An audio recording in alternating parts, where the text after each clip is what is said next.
Ito ho ang ito ho yung kinaiinis ko dun sa ibang mga nagko-comment po, no, sa ating mga social media account na mga balasubas daw po yung mga nangungutang sa OLA, hindi marunong magbayad. Hindi ho. Gusto ho nilang magbayad, kaya nga ho napupunta sa tapal system. Di po ba? Kasi kung hindi nila gustong magbayad, abay, babaliwalain nila yan. Hindi na mababaon sa tapal system yan. Kaya ho nababaon sa tapal system yan kasi may kagustuhan. May willingness silang bayaran. Di po ba?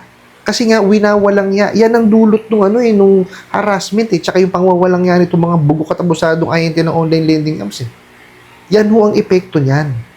Di po ba? Kaya ito ho sasabihin ko sa inyo. Unang-una, huwag niyo hong papatulan yung mga ads na ipinalalabas niya mga yan.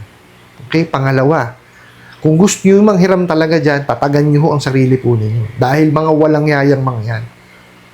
2 days prior the due date, tatawagan na kayo niyan. Pag natansya na hindi kayo makakabayad, pati ho yung ninakaw na contact details sa inyo, pati yun ho sisingilin. Sasabihin, co-maker. Paano naging co-maker? Hindi alam. O di po ba? Halatang halata ho na modus yung mga yan Diba? Puro pangwawalang yan lang po ang alam. Doon po sa nagpadala ng katanungan na yan, isang tabi nyo ho yan. Kung alam nyo sa sarili ninyo na hindi nyo sila lulukuhin at babayaran nyo sila, no? Isang tabi nyo. Mag-focus ho kayo dun sa kaya nyo pong kontrolin. Ano po ba yun? Yung buhay natin. Di po ba? Huwag nyong hayaan na may ibang tao na kumontrol niyan. Buhay ho natin yan Mag-concentrate kayo sa inyong hanap buhay, sa pamilya nyo po. Bakit ba tayo naghahanap buhay? Di po ba? Sa pamilya po natin. Doon tayo mag-concentrate. Huwag natin pansinin yan, isang tabi natin yan. Nandyan na ho yan Di po ba? Ano pa ho magagawa natin? Di po ba? Pagtuunan po natin ng pansin is paano siya babayaran. Pero wag ho sa pamamaraan na tapal system. Ang pinakamagandang gawin po natin dyan is mag-focus tayo sa trabaho natin at pag-ipunan po natin. Ngayon, pagkaya nabayaran na po natin, wag na po natin silang utangan. Kasi po, pagkayan, nabayaran at inutangan po natin sila, parang gusto nyo talagang sumakit ang ulo. No? Wag hong ganun.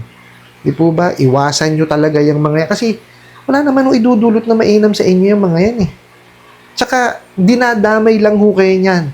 No, sa paglilinis ng pera nila di umano. Di po ba? Nililinis lamang po ang pera niya mga bugok na yan Kaya ho ganyan yan. Hindi nyo ba napapansin? Bakit kalahati na kagad ang kinakaltas nila? Kasi sa kanila hindi bale na malugi sila ng kalahati. Kasi nasa kanila yung kalahati, nasa inyo kalahati. Makabayad man kayo o hindi, nalinis na nila yung kalahati ng kanilang pera. Ano po? I hope nasagot ko po itong katanungan na to at sana po'y makatulong. Maraming salamat po sa inyong walang sawang pagsuporta at panonood sa aking mga video. Maraming salamat po sa inyong pag-like, pag-share, pag-comment at pagtatanong. And kunin ko na rin po itong opportunity na to na imbitahan po sana kayo na pakisuportahan po sana ang aking mga social media account sa YouTube, Facebook, and TikTok. Basta muli po, yun lang.